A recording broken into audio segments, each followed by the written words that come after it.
Allah menyediakan kesempatan bahagia yang sama untuk setiap orang, menyediakan rezeki yang sama untuk setiap orang, menyediakan kebahagiaan yang sama untuk semua orang, menyediakan keberlimpahan yang sama untuk semua orang. Lalu yang membedakan tentu saja bukan Allah. Yang membedakan keadaan kita saat ini adalah diri kita masing-masing. Kalau kita merujuk kepada satu ayat dalam Al-Quran, yang ayat ini sering diucapkan oleh banyak orang, Allah tidak akan pernah mengubah nasib suatu kaum kalau dia sendiri yang tidak mengubahnya. Oleh karena itu berarti perubahan nasib ditentukan kepada kita. Nasib bukan ditentukan oleh Allah. Allah itu hanya katalisator. Allah itu hanya fasilitator. Dia adalah sang keberadaan yang mengikuti semua yang diciptakan oleh kita. Allah hanya mengikuti prasangka kita. Demikian dalam sebuah diskusi. Oleh karena itu, mari kita ubah sudut pandang kita bahwa sesungguhnya proses perubahan nasib itu tentu saja harus dimulai dari diri kita sendiri. Oleh karena itu, mari kita teruskan proses belajar kita. Bagaimana sesungguhnya cara merubah nasib itu? Ayat yang saya sampaikan tadi, secara umum sudah diketahui banyak orang bahwa Allah tidak akan pernah mengubah nasib suatu kaum kalau dirinya sendiri yang tidak mengubahnya. Tetapi pertanyaan mendasarnya adalah bagaimana cara mengubah nasib? Karena kebanyakan kita kemudian menggunakan prasangka, menggunakan persepsi. Makanya ada orang yang coba mengubah nasib dengan bekerja keras.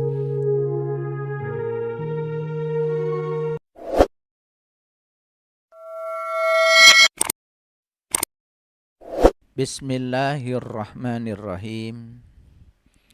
Assalamualaikum warahmatullahi wabarakatuh. Salam sejahtera untuk kita semua. Om Swastiastu, Namo Buddhaya, salam kebajikan, Sampurasun. Rahayu Sagung Dumadi, semoga seluruh makhluk hidup di semesta ini, baik yang kelihatan maupun yang tidak kelihatan, di setiap ruang dan waktu, di semua tingkatan, senantiasa berbahagia. Semoga kita yang masih diamanahi kehidupan, di sisa kehidupan ini menjadi sumber cinta, sumber kebahagiaan bagi seluruh makhluk di semesta. Mari kita tekadkan mulai saat ini tidak boleh lagi ada satu makhluk pun yang terluka dan berkurang kebahagiaannya bertemu dengan kita. Para sahabatku, kita akan meneruskan kajian kita tentang hidup yang menakjubkan. Dan tak terasa kita sekarang akan memasuki episode yang kelima. Semoga para sahabat semuanya yang sudah menonton episode 1 sampai episode yang keempat sudah bisa menangkap pesan-pesan yang saya sampaikan.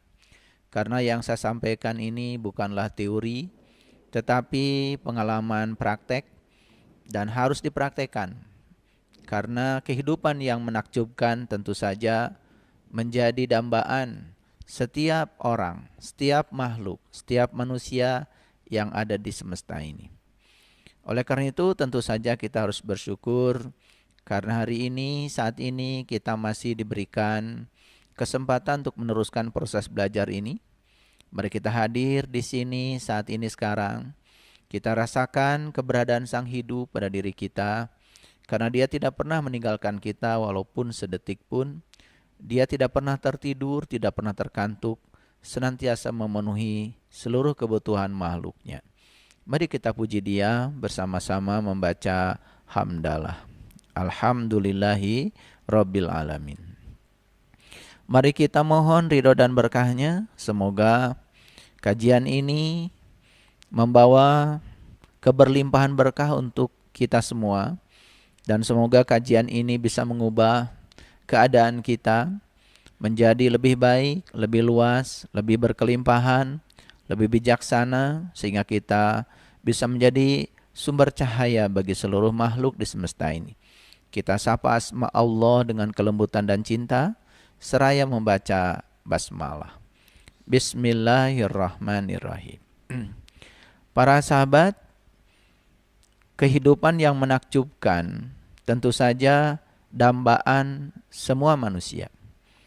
Namun ada yang harus diubah dalam pikiran kita. Karena selama ini kita menganggap seakan-akan keadaan kehidupan kita hari ini sepenuhnya ditentukan oleh Allah. Betul bahwa Allah adalah sang keberadaan, Allah adalah sang kehadiran. Tapi Allah yang Maha Pengasih, yang Maha Penyayang, tentu saja tidak mungkin pilih kasih.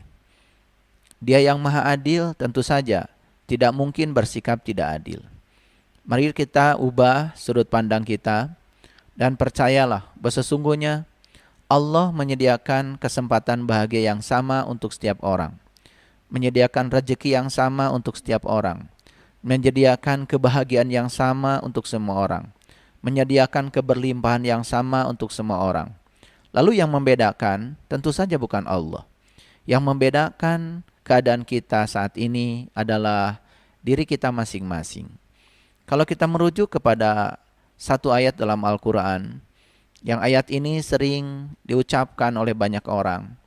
Allah tidak akan pernah mengubah nasib suatu kaum kalau dia sendiri yang tidak mengubahnya.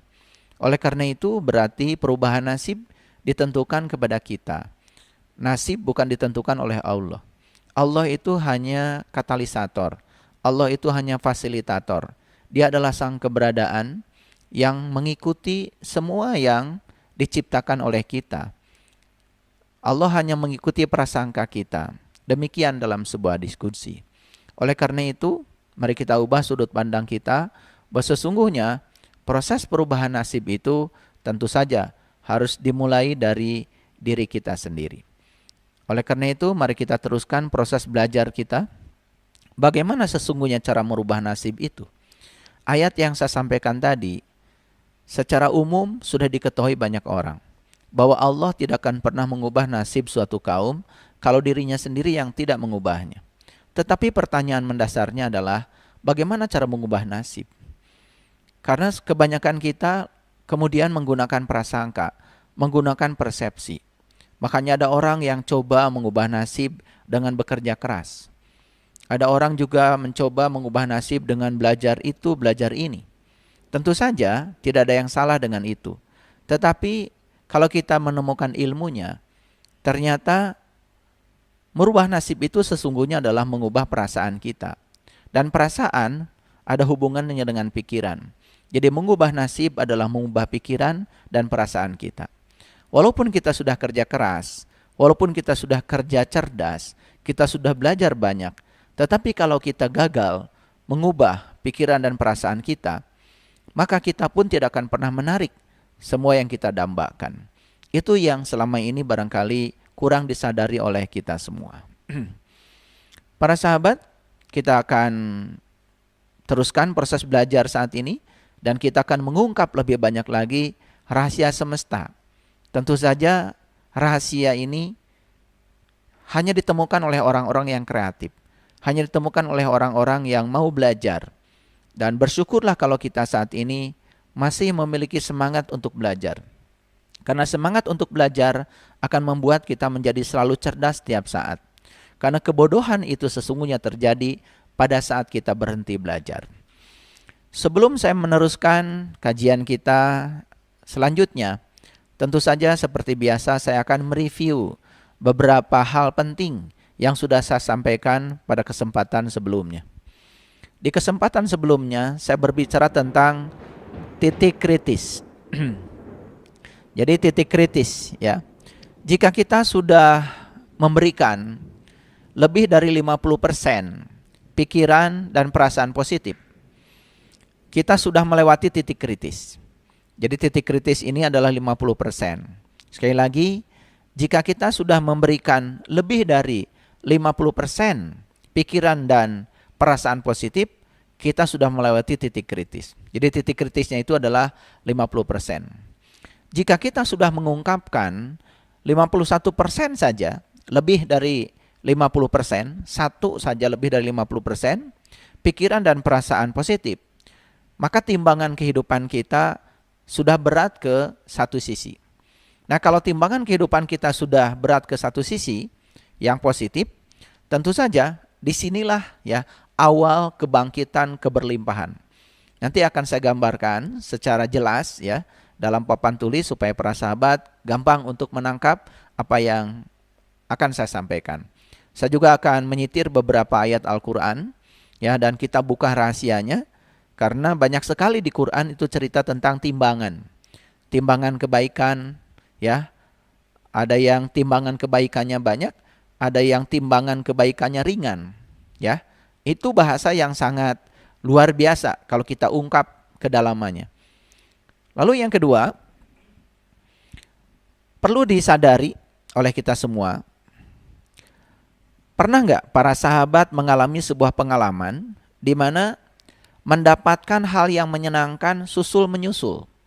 Jadi ibaratnya berkah itu tidak berhenti-berhenti, datang bertubi-tubi, ya. Atau sebaliknya, pernahkah kita juga mendapatkan hal yang tidak menyenangkan malah justru susul menyusul, ya, datang bertubi-tubi. Ada istilah kan, sudah jatuh ditimba tangga. Nah, istilah ini jangan menjadi acuan ya bagi kita, karena ini istilah yang menurut saya memiliki konotasi energi dengan frekuensi rendah itu, ya.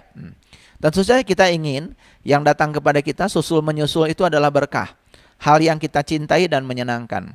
Tentu saja kita tidak mau yang datang kepada kita itu susul menyusul hal yang tidak kita inginkan. Ya, kita sepakat ya? Oke.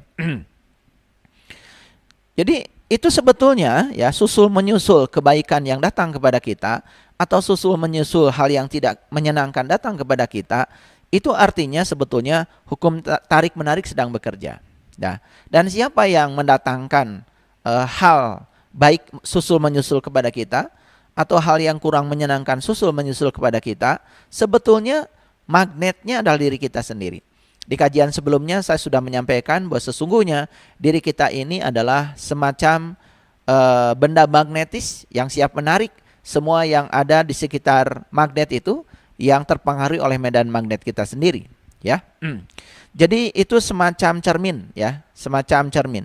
Jadi cermin itu kan sebetulnya kerjanya itu adalah memantulkan semua yang datang, ya. Semua cahaya yang datang kepada cermin itu akan dipantulkan. Seperti gema ya, saya sudah sampaikan pada kajian sebelumnya. Oleh karena itu maka kita harus hati-hati dengan pikiran dan perasaan kita. Karena pikiran dan perasaan kita adalah energi. Setiap energi adalah frekuensi. Setiap frekuensi adalah vibrasi. Maka pikiran dan perasaan kita tuh setiap saat sebetulnya memancarkan frekuensi, vibrasi yang akan menggetarkan semua hal yang memiliki frekuensi yang sama dengan yang kita pancarkan. Jadi para sahabatku,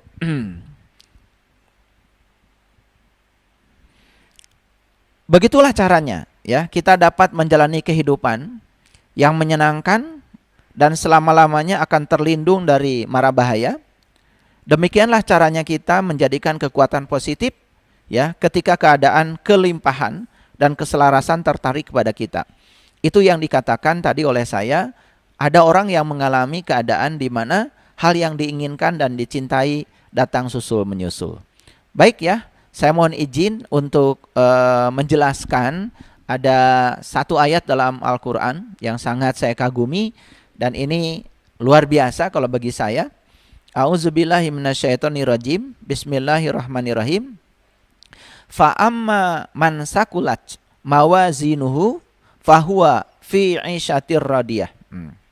Adapun orang-orang yang berat timbangan kebaikannya, maka dia berada dalam kehidupan yang diridhoi, ya.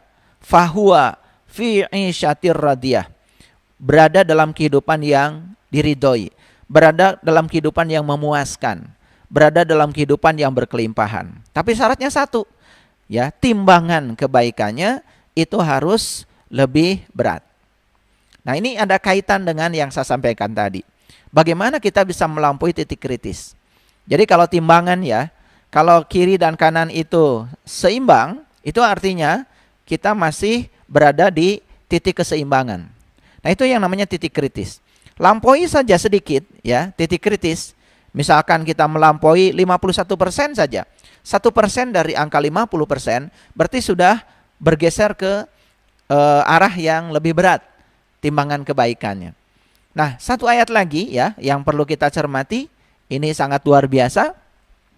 Wa amma man khafat mawazinuhu fa ummuhu hawiyah. Adapun orang-orang yang ringan timbangan kebaikannya, ya, maka tempatnya adalah hawiyah.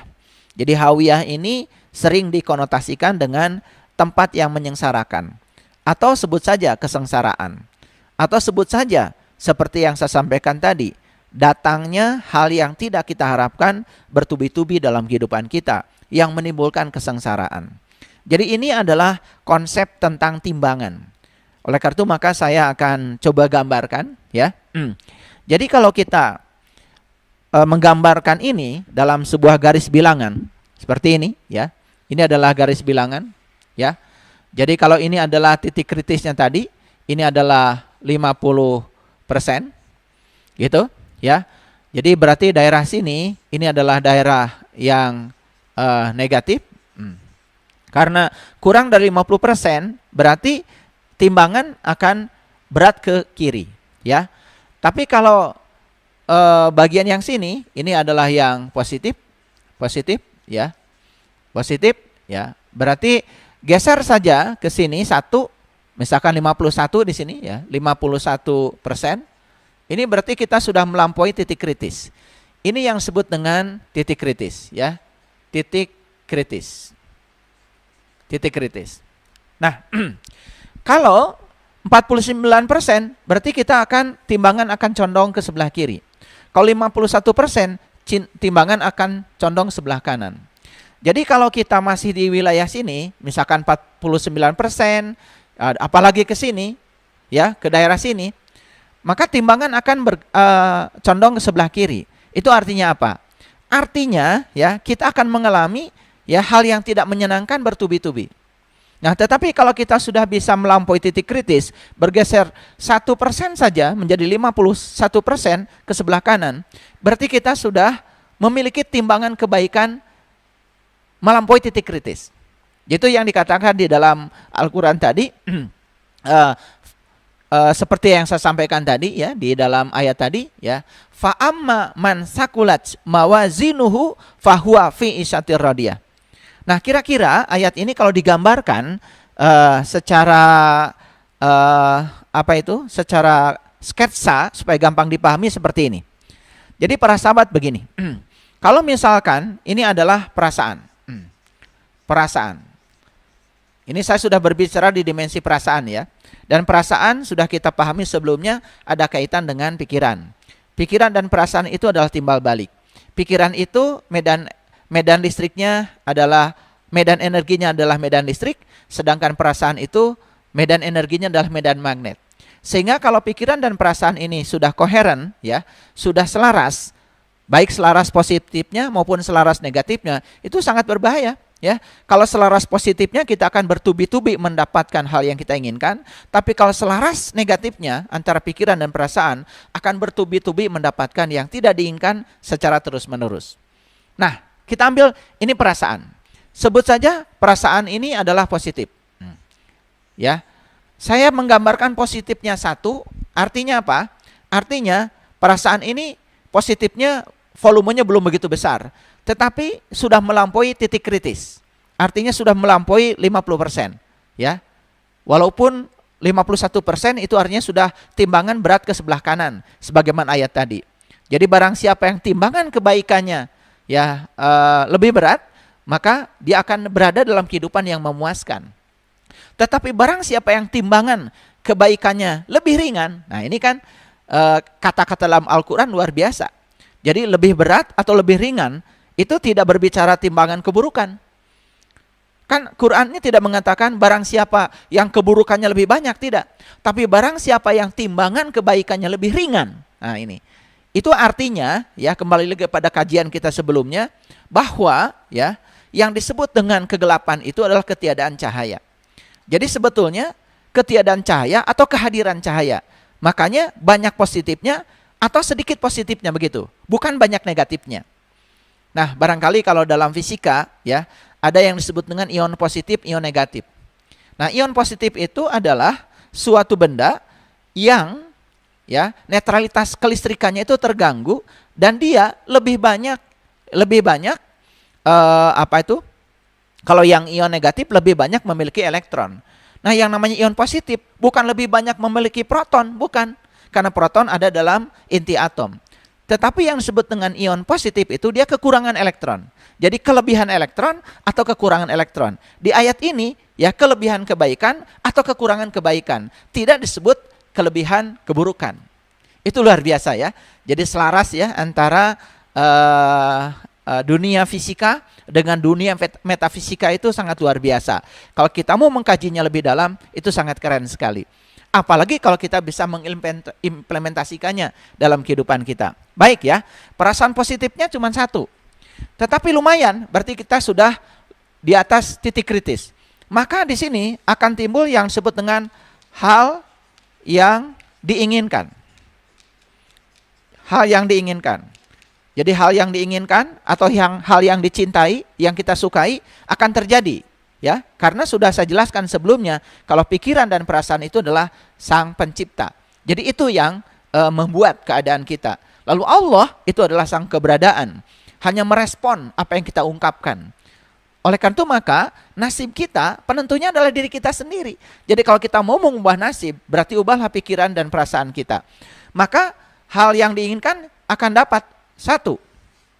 Nah yang luar biasanya, kalau ini sudah hal yang diinginkan sudah dapat satu, berarti di sini akan menimbulkan perasaan lebih positif lagi. Sehingga perasaan kita mungkin saja jadi dua positifnya, seperti ini. Nah perasaan positif yang dua ini akan menimbulkan hal yang diinginkan. Jadi hal yang diinginkan datang lebih banyak lagi. Mungkin saja di sini jadi dua, gitu. Nah ini akan menimbulkan perasaan lebih positif lagi. Sehingga kita akan terus-menerus berada dalam siklus positif.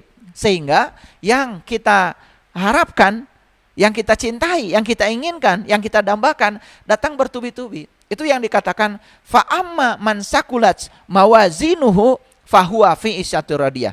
Jadi barang siapa yang berat timbangan amal kebaikannya, maka ya dia akan mendapatkan yang diridhoi bertubi-tubi. Dia akan berada dalam kondisi yang memuaskan. Jadi kalau bahasa Qur'annya kan fi isyatir radiyah. Dia akan berada dalam hal yang memuaskan, hal yang diridhoi, atau berada dalam situasi yang berkelimpahan. Artinya yang diinginkan susul menyusul datang kepada kita. Kan ada istilah ya, yang kaya semakin kaya.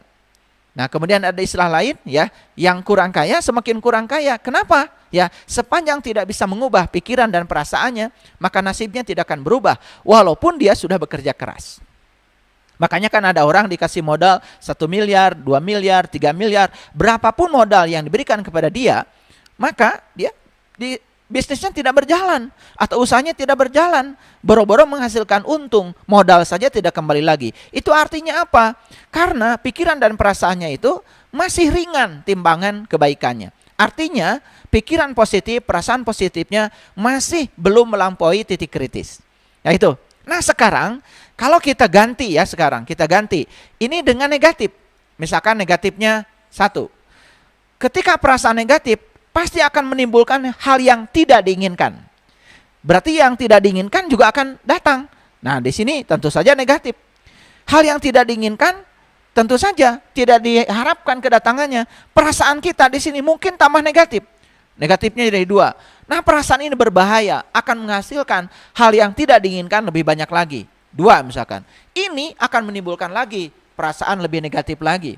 Akibatnya apa? Kita akan berada dalam siklus yang negatif terus-menerus. Sehingga hal yang tidak diinginkan akan datang bertubi-tubi susul menyusul. Nah barangkali pengalaman ini sudah kita alami. Itulah hebatnya Al-Quran. Luar biasa kalau kita mengkajinya lebih dalam. Sekali lagi, fa'amma man sakulat mawazinuhu fahuwa fi isyatir radiyah. Barang siapa yang berat timbangan kebaikannya, maka dia akan mendapatkan hidup yang memuaskan. Satu lagi ya, ayat ini ya, wa amma man khafat mawazinuhu fa ummuhu hawiyah. Tapi barang siapa yang ringan timbangan amal kebaikannya, maka ya dia akan berada dalam kehidupan yang menyengsarakan. Ini luar biasa para sahabat ya. Tidak disebut barang siapa yang banyak timbangan keburukannya, tidak. Jadi ini bicaranya siapa yang berat timbangan kebaikannya, siapa yang ringan timbangan kebaikannya. Karena yang dibicarakan adalah kekuatan positif. Jadi Quran saja sebetulnya sudah menyatakan hal yang luar biasa. Jadi sebetulnya ya, yang namanya kebaikan itu adalah karena kita sudah menggunakan kekuatan positif yang bernama cinta dalam kehidupan kita.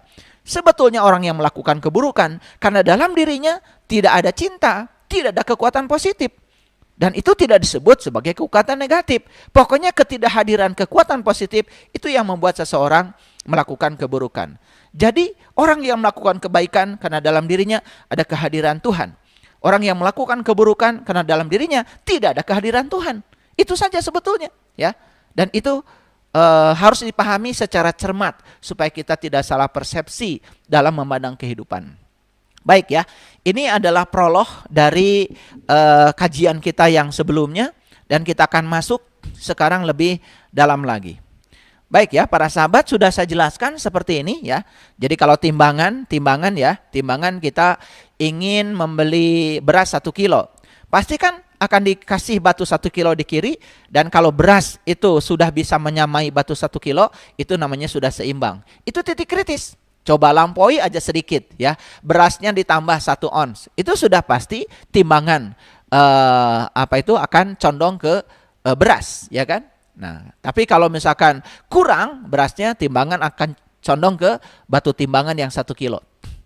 Luar biasa ya, kajian Quran, kalau Quran itu dipahami dengan baik. Oleh karena itu maka Quran itu sebenarnya masih perawan para sahabat, masih banyak yang belum memahami secara cermat, apalagi mengimplementasikannya. Makanya kalau kita hanya meraba bagian luarnya saja, Quran itu ya masih perawan ya. Oleh karena itu maka kita harus masuk ke dalamnya supaya kita mendapatkan manfaat. Kenapa?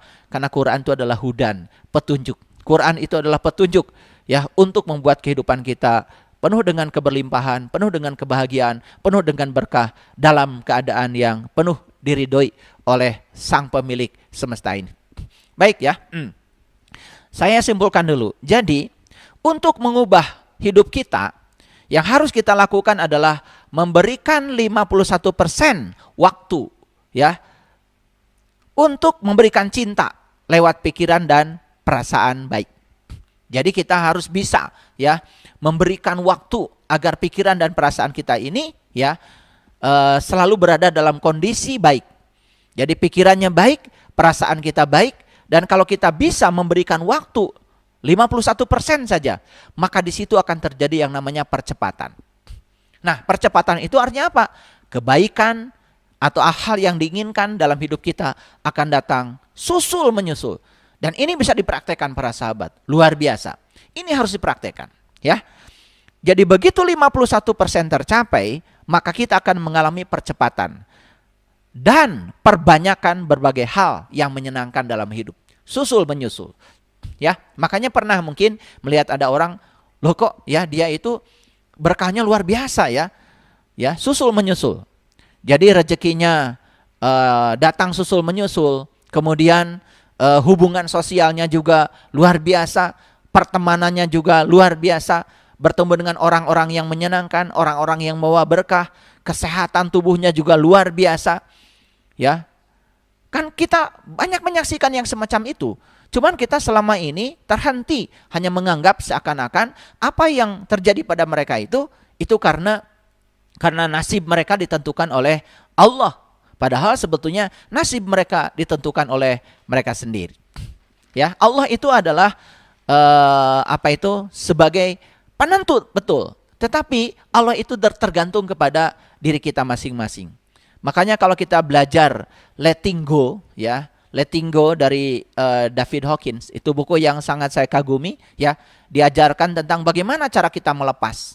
Bagaimana cara kita melepas? Tentu saja kita itu akan melepas pada saat kita sudah melakukan upaya yang terbaik. Jadi hasil itu bukan wilayah kita, tapi hasil wilayahnya Allah. Tetapi proses itu semua adalah wilayahnya kita. Jadi oleh karena itu maka ya, hidup itu sekali lagi adalah di sini, saat ini, sekarang. Karena apa? Karena waktu yang sebenarnya yang kita miliki hanyalah saat ini. Masa lalu tinggal sejarah. Masa depan pun masih misteri, karena belum tentu kita hidup di masa depan. Dan kita sudah melewati masa lalu, dan kita tidak akan pernah bisa memiliki mesin untuk mengembalikan kita ke masa lalu. Walaupun ada lagu mesin waktu, itu hanya lagu.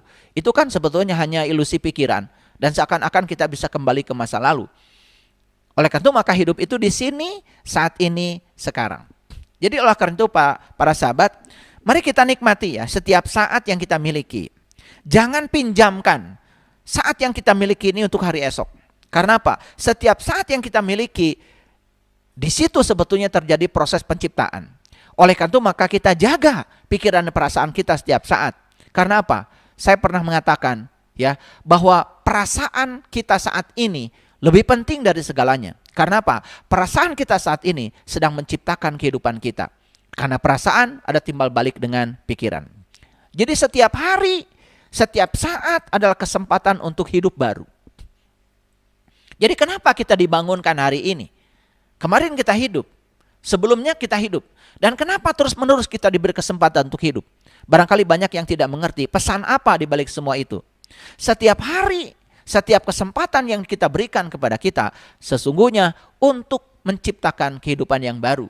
Menciptakan kehidupan yang lebih baik.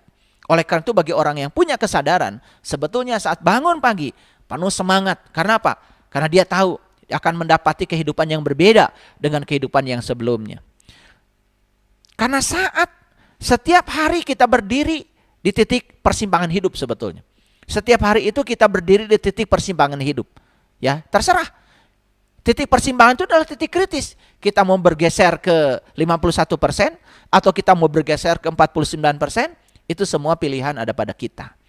Tetapi begitu kita bergeser ke 49%, maka kita akan mendapati siklus yang negatif terus-menerus. Begitu kita bergeser ke 51%, kita akan mendapatkan siklus yang positif terus-menerus. Jadi hukumnya cuma dua. Yang kita inginkan datang susul menyusul, atau yang tidak kita inginkan datang susul menyusul. Semua dikembalikan kepada kita semua. Ya, begitu ya para sahabat yang bisa saya sampaikan sebagai pemanasan seperti biasa. Itu adalah prolog yang saya sampaikan kaitannya dengan kajian kita di episode yang keempat. Nah, sekarang kita akan masuk lebih dalam lagi, pahami setiap kata-kata yang saya sampaikan, karena setiap kata yang saya sampaikan itu memiliki makna yang sangat dalam, ya. Kalau tidak bisa menangkap sekali, mungkin para sahabat bisa mengulangnya 2 kali, 3 kali. Inilah kelebihan teknologi ya. Karena bisa direkod, bisa direkam.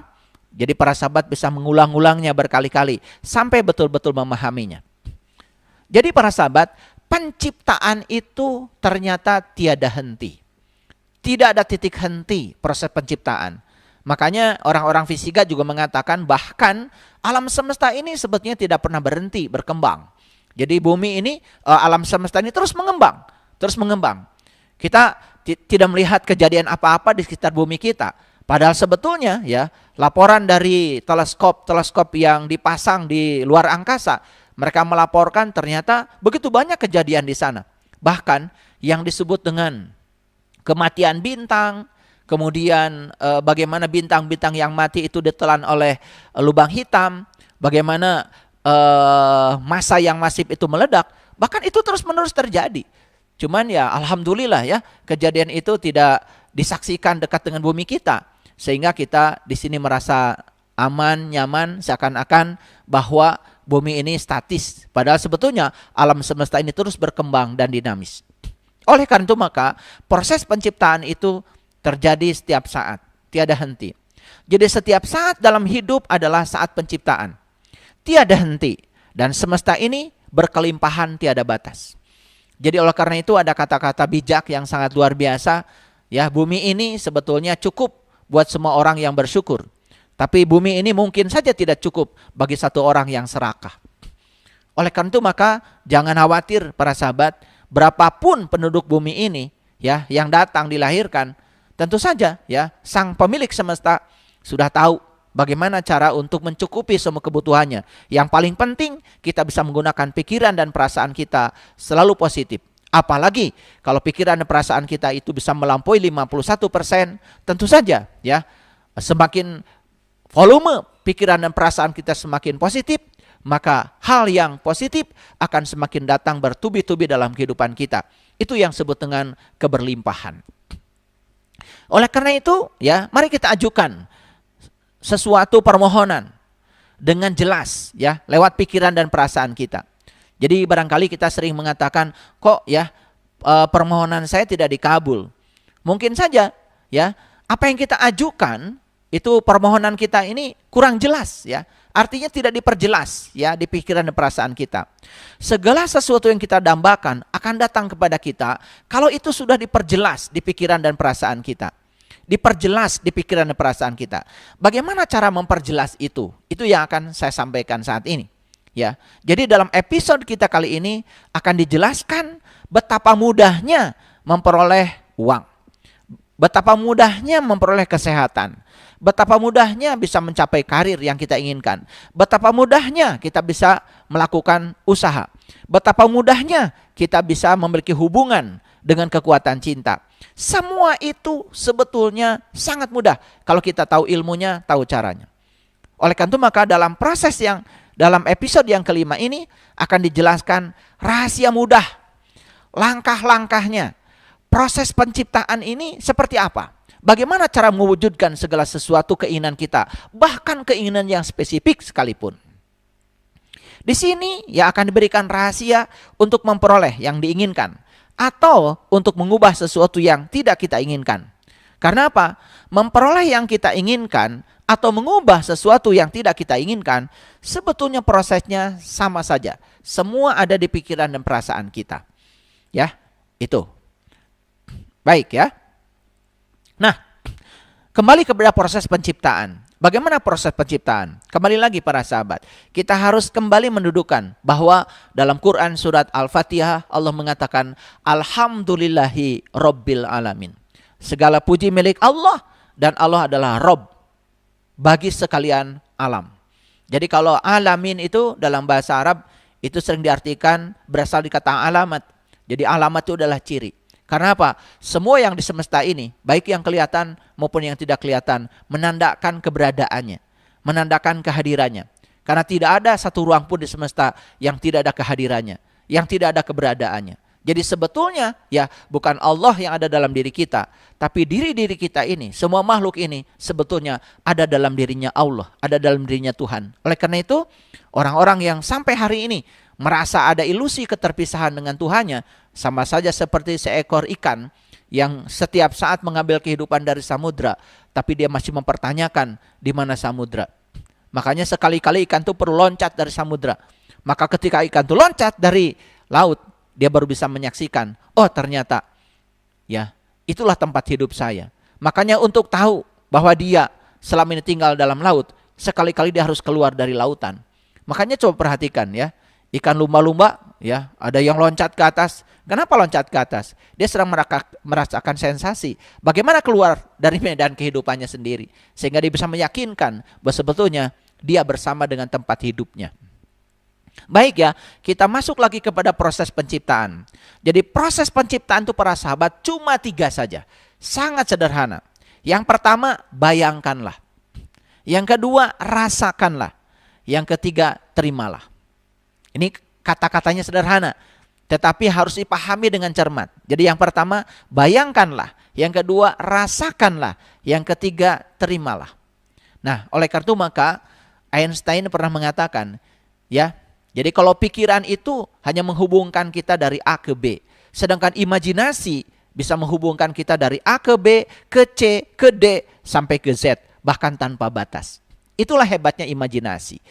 Jadi imajinasi yang saya maksud di sini, ya. Bayangkanlah, rasakanlah, dan terimalah. Bagaimana membayangkan? Langkahnya seperti apa? Awas jangan salah ya. Yang pertama, gunakan pikiran untuk memfokuskan dan membayangkan apa yang kita inginkan. Tentu saja ya, alatnya adalah pikiran. Yang pertama, gunakan pikiran untuk memfokuskan dan membayangkan apa yang kita inginkan. Yang kedua, bayangkan diri kita berada bersama dengan yang kita inginkan itu. Jadi tidak cukup hanya dengan membayangkan apa yang kita inginkan. Tidak cukup hanya dengan memfokuskan pikiran kita pada yang kita inginkan. Tetapi harus melampaui yang kedua. Apa itu? Bayangkan diri kita berada bersama dengan yang kita inginkan itu. Jadi yang kita sudah bersama dengan yang kita inginkan itu. Walaupun masih dalam pikiran, tapi pikiran sudah bisa menjangkau ke sana. Itu hebatnya pikiran. Pikiran itu luar biasa, ya, jangkauannya sangat luas. Jadi yang pertama, gunakan pikiran untuk memfokuskan dan membayangkan apa yang kita inginkan. Yang kedua, bayangkan bahwa diri kita sudah berada bersama dengan yang kita inginkan itu, walaupun baru dalam pikiran. Lalu yang ketiga, bayangkan diri kita melakukan berbagai hal dengan apa yang kita inginkan itu. Jadi kita ini, ya, sudah melakukan berbagai hal walaupun baru tingkat pikiran dengan yang kita inginkan itu. Dan yang keempat, bayangkan diri kita memiliki yang diinginkan itu. Jadi saya beri contoh lah sederhana, ya. Saya menginginkan sebuah mobil dambaan saya yang saya sangat senangi, ya. Dan itu sudah berkali-kali saya coba. Jadi yang pertama, saya menggunakan pikiran tentu saja untuk memfokuskan dan membayangkan mobil mana yang saya inginkan. Ya, nggak usah berpikir uang, ya, karena semesta yang akan menyelesaikan caranya. Nah, kita itu sering berpikir cara. Tugas kita itu yang pertama. Yang kedua, saya membayangkan bahwa diri saya sudah bersama dengan mobil itu. Saya membayangkan bahwa diri saya sudah bersama dengan mobil itu. Lebih dalam lagi, saya membayangkan bahwa saya sudah melakukan berbagai hal dengan mobil itu. Saya berpergian ke sini, ini bukan halusinasi, bukan. Ini imajinasi. Ya, ini bukan halusinasi. Jadi kalau ada orang mengatakan ini halusinasi, itu karena tidak tahu ilmunya. Ya, ini harus dipraktekkan. Ya, saya seakan-akan sudah melakukan berbagai hal dengan mobil yang saya impikan itu. Saya sudah pergi bersama keluarga. Itu nggak apa-apa. Itu imajinasi. Nah, saya perlu kasih tahu ya para sahabat, coba ya, produk teknologi yang hari ini kita nikmati, kan sebenarnya hasil imajinasi. Mungkin 5.000 tahun yang lalu orang mengatakan impossible, tapi sekarang orang mengatakan I am possible. Jadi impossible itu menjadi I am possible. Itu sebabnya ya, kalau kita berada di tataran ruang dan waktu, kita akan terjebak oleh hukum kausalitas, sebab akibat. Tapi begitu kita melampaui ruang dan waktu, masuk dalam dimensi kuantum, masuk dalam dimensi energi, apa yang terjadi? Di situ kita akan memasuki yang namanya probability. Artinya kemungkinan lebih banyak lagi. Itulah hebatnya ya. Dan itu sudah diramalkan oleh fisika kuantum. Ya, bahwa apa yang dapat kita bayangkan sebetulnya itu sudah ada barangnya, sudah ada kejadiannya saat ini. Cuman apa? Hanya soal waktu untuk hadir dalam kehidupan kita. Kita yang harus menariknya. Jadi para sahabat, sekali lagi ini agak dalam ya. Ini saya ulang-ulang. Yang pertama ya, bagaimana cara membayangkan? Gunakan pikiran untuk memfokuskan dan membayangkan apa yang kita inginkan. Yang kedua, bayangkan diri kita sudah berada bersama dengan yang diinginkan itu, walaupun di tingkat pikiran. Yang ketiga, bayangkan diri kita sudah melakukan berbagai hal dengan yang kita inginkan itu. Dan yang keempat, bayangkan diri kita sudah memiliki yang diinginkan itu. Ini ya, membayangkan. Jadi bukan membayangkan tuh seperti yang selama ini dilakukan banyak orang. Makanya disitulah pentingnya kita harus melek, harus literasi, harus melek ilmu ya. Makanya janganlah jadi orang yang tidak tahu, tapi kita tidak tahu bahwa kita tidak tahu. Lebih bagus jadi orang yang tidak tahu, tapi kita tahu bahwa kita tidak tahu. Maka semesta pasti akan memberitahu. Nah, sekarang bagaimana merasakan? Kan tadi ilmunya, proses penciptaan itu cuma 3. Yang pertama membayangkan, yang kedua merasakan, yang ketiga menerima. Bagaimana cara merasakan? Baik para sahabat, merasakan pun ada prosesnya. Yang pertama ya, pada saat bersamaan dengan membayangkan tadi, dengan membayangkan tadi, jadi ini di dimensi pikiran tadi, tapi cuman ini di dimensi perasaan, kita harus merasakan cinta terhadap yang kita bayangkan itu. Kita maksudnya cinta dimaksud apa? Cinta itu kan kekuatan positif.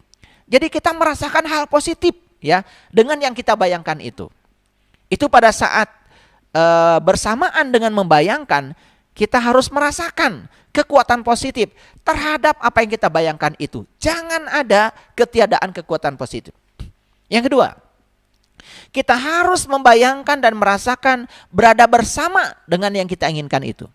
Jadi kalau tadi kan langkah kedua dalam membayangkan, ya, kita memikirkan seakan-akan kita sudah bersama dengan yang kita inginkan. Nah, di sini kita merasakan seakan-akan sudah bersama dengan yang kita inginkan. Lalu langkah yang ketiga, kita harus membayangkan dan merasakan berbagai hal bersama yang diinginkan itu. Pada langkah membayangkan tadi, langkah yang ketiga, kan kita, ya, memikirkan seakan-akan kita sudah merasakan berbagai melakukan berbagai hal dengan yang kita inginkan itu. Nah, di sini kita bukan melakukan berbagai hal saja, tetapi merasakan bahwa kita sudah melakukan berbagai hal dengan yang kita inginkan itu. Dan yang keempat, kita harus membayangkan dan merasakan memiliki yang kita inginkan itu. Nah, inilah membayangkan itu dalam dimensi medan listrik di pikiran, sedangkan merasakan dalam dimensi medan magnet itu terjadi dalam perasaan. Makanya begitu koheren antara pikiran dan perasaan, maka disitulah yang namanya realitas akan datang kepada kita. Bahkan, ya, realitas akan yang datang kepada kita, yang kita inginkan akan datang bertubi-tubi. Ya, sekali lagi, yang tidak diinginkan pun bisa datang bertubi-tubi kalau kita tidak mampu mengubah pikiran dan perasaan kita. Jadi para sahabat, ya, imajinasi kita menghubungkan kita dengan apa yang kita inginkan. Jadi saat kita berimajinasi, sebetulnya kita sudah terhubung dengan yang kita inginkan itu. Karena imajinasi itu menghubungkan. Sekali lagi, imajinasi itu menghubungkan. Sekali lagi, pahami bahwa pikiran adalah energi, pikiran adalah vibrasi, pikiran adalah frekuensi. Saat kita sedang mengimajinasikan, membayangkan, berarti sebetulnya pikiran sedang memancarkan frekuensi, sedang memancarkan vibrasi. Oleh karena itu, maka saat pikiran sedang membayangkan, maka saat itu sebetulnya kita sudah terhubung dengan yang kita inginkan. Nah, keinginan kita dan rasa cinta itu yang menciptakan magnet. Jadi saya sudah mengatakan bahwa diri kita adalah magnet. Di mana sesungguhnya kutub magnet itu? Para sahabat sudah tahu, ya, waktu SD belajar yang namanya magnet itu punya dua kutub. Ya, seperti ini, ya, saya gambarkan. Magnet itu punya dua kutub, ya. Jadi kalau ini adalah magnet, sebut aja magnet batang. Jadi banyak sekali di laboratorium bentuk-bentuk magnet. Ada magnet batang, ada magnet uhu, ya, macam-macam bentuk magnet. Ya, yang jelas kalau ini magnet batang, ya, maka dia punya dua kutub, ini utara, ini selatan. Dan kalau ini dipotong segini, ya, digergaji, dipotong bahan magnet ini, dia tetap aja. Tidak mungkin magnet itu memiliki utara saja. Pasti ada utaranya, ada selatan. Makanya magnet itu tidak pernah monopol. Tidak pernah monopol, ya. Dia selalu dipol. Dipol itu artinya selalu memiliki dua kutub. Kalau ini dipotong lagi, tidak mungkin utara saja. Dia akan memiliki sama, ya, utara dan selatan, walaupun ukurannya lebih kecil. Ini dipotong lagi, dia akan memiliki utara dan selatan. Utara dan selatan. Terus dipotong, sampai pada tingkat yang elementer. Itu yang disebut dengan dipol. Makanya dipol magnet dalam fisika itu adalah elemen terkecil magnet. Apa itu? Tiada lain adalah atom.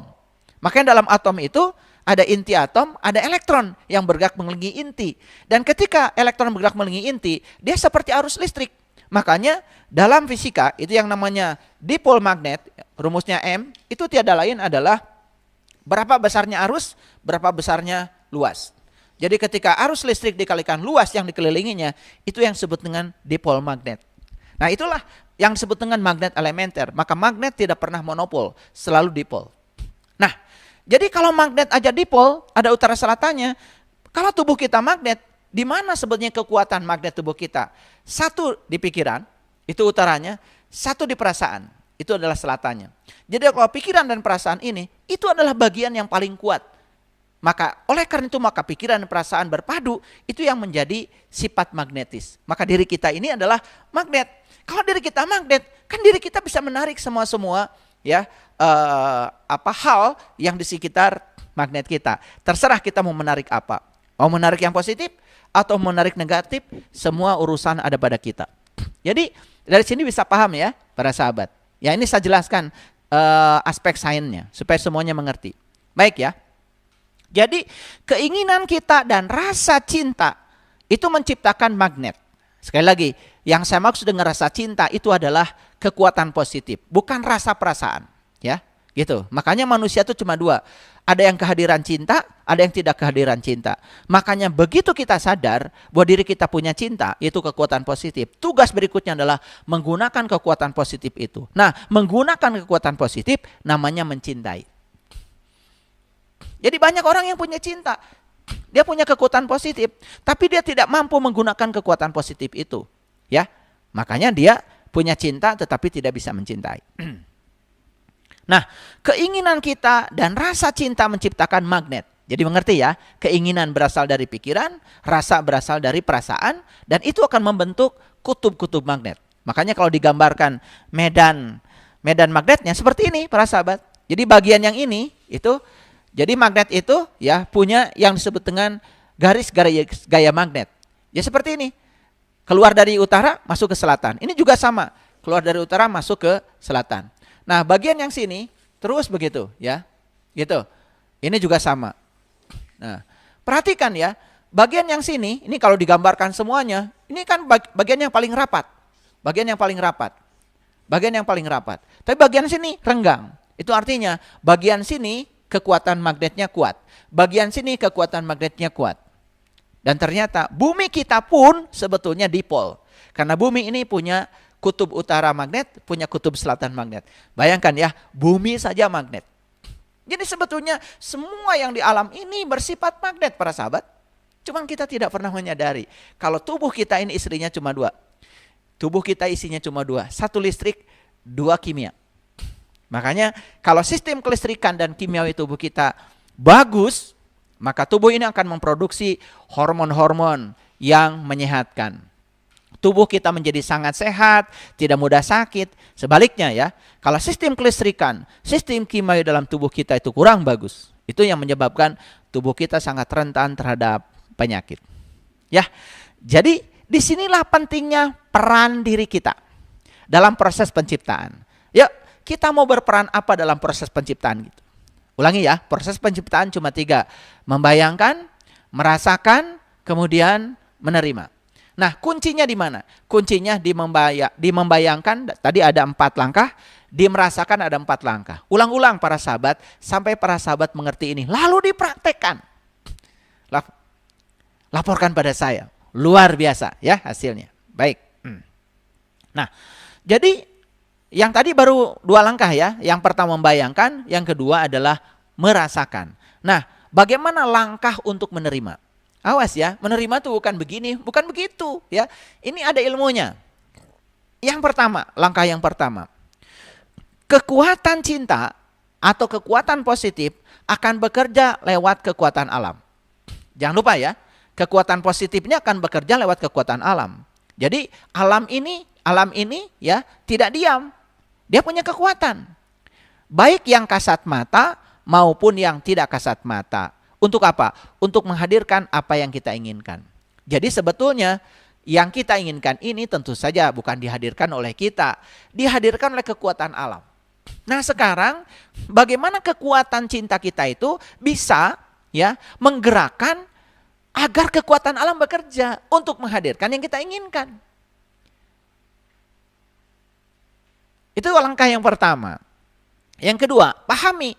Kekuatan alam akan menggunakan berbagai keadaan, kejadian, orang untuk menghadirkan apa yang kita inginkan.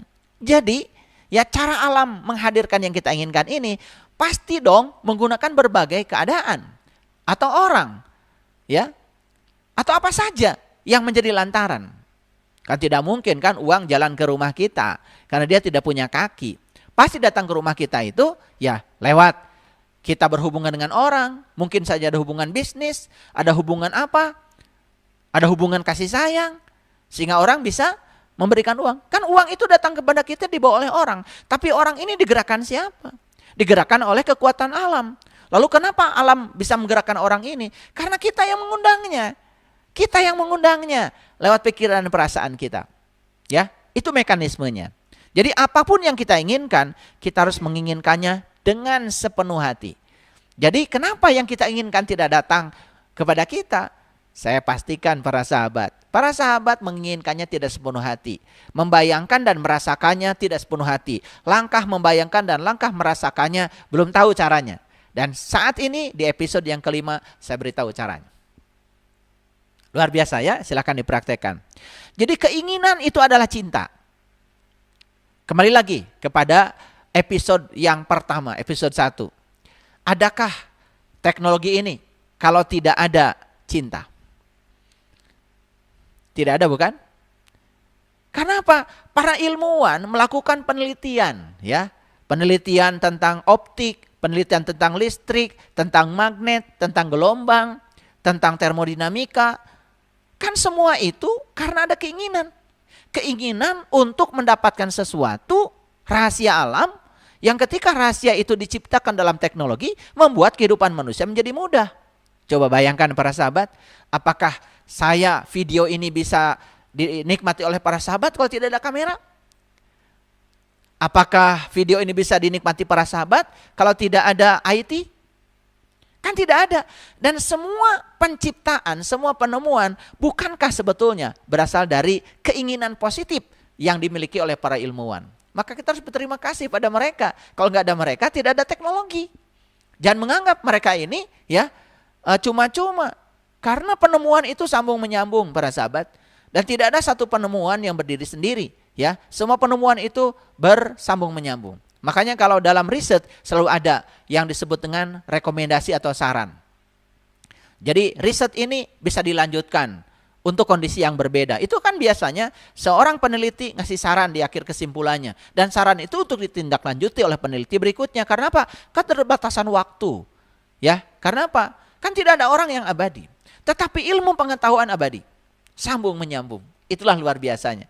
Makanya tidak ada satu barang pun yang saat ini dinikmati oleh kita hasil kita sendiri, bukan?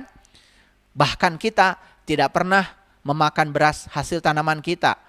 Mungkin ya, karena apa? Beras yang kita makan hari ini kan hasil tanaman orang lain. Betul nggak? Tidak ada orang makan beras sekalipun petani. Petani tidak ada yang kemudian menunggu untuk makan nasi 3 bulan sampai beras yang ditanam oleh dirinya itu jadi, kan tidak ya. Jadi saat petani itu nanam padi, dia juga harus makan, bukan? Dan bisa jadi yang dia makan bukan beras hasil tanamannya, hasil orang lain. Jadi sebetulnya dalam hidup ini kita sangat banyak utang budi, bukan, kepada banyak orang. Jadi kalau kita sadar bahwa kita banyak utang budi kepada banyak orang, mana mungkin kita melakukan keburukan dalam hidup. Baju yang saya pakai ini, entah berapa ribu orang yang terlibat. Siapa yang nanam kapasnya saya juga nggak tahu. Siapa yang memanjat sehingga kapas itu bisa dipanen saya juga tidak tahu. Siapa yang memintal menjadi benang saya tidak tahu. Siapa yang memintal menjadi kain saya juga tidak tahu. Ya, saya tahunya yang menjahit ya saya tahu. Setelah jahit kain, yang menjahitnya saya tahu. Cuma satu aja, tukang jahitnya saya tahu. Tapi siapa yang bikin kancing saya juga tidak tahu. Siapa yang bikin pewarna ini saya juga tidak tahu. Jadi kalau saya pakai baju ini dengan kesadaran, para sahabat, betapa banyak di satu barang yang saya pakai saja ribuan bahkan jutaan orang terlibat. Jadi sebenarnya kita tuh punya banyak utang budi. Spidol ini bukan buatan saya. Mic yang saya pakai bukan buatan saya. Dan mic ini tercipta dari berbagai elemen. Setiap elemen ada penciptanya. Bayangkan, ada kabelnya, siapa yang menciptakan kabel? Siapa yang menemukan konduktor? Aduh, kalau kita berpikir seperti itu ya, kita ini hidup jadi malu ya. Kita sudah berkarya apa dalam kehidupan ini? Makanya aneh ya. Makanya orang-orang yang dangkal pengetahuannya cuma bisa menyalahkan, cuma bisa menghujat, menebarkan kebencian. Sebetulnya orang yang semacam itu sederhana ya. Karena dalam dirinya tidak punya cinta, tidak ada kekuatan positif. Ya, tidak ada cahaya dalam dirinya. Yang ada cuma kegelapan. Ya, makanya ada cinta atau tidak ketiadaan cinta. Itu aja ya para sahabat. Nah, dalam menerima ini, jadi yang pertama, kekuatan cinta akan bekerja lewat kekuatan alam. Baik yang kasat mata atau yang tidak kasat mata. Untuk menghadirkan apa yang kita inginkan. Yang kedua, kekuatan alam akan menggunakan berbagai keadaan, kejadian atau orang untuk menghadirkan apa yang kita inginkan. Yang ketiga, apapun yang kita inginkan, kita harus menginginkannya sepenuh hati. Bagaimana kita membayangkannya? Bagaimana kita merasakannya? Yang keempat, keinginan adalah cinta.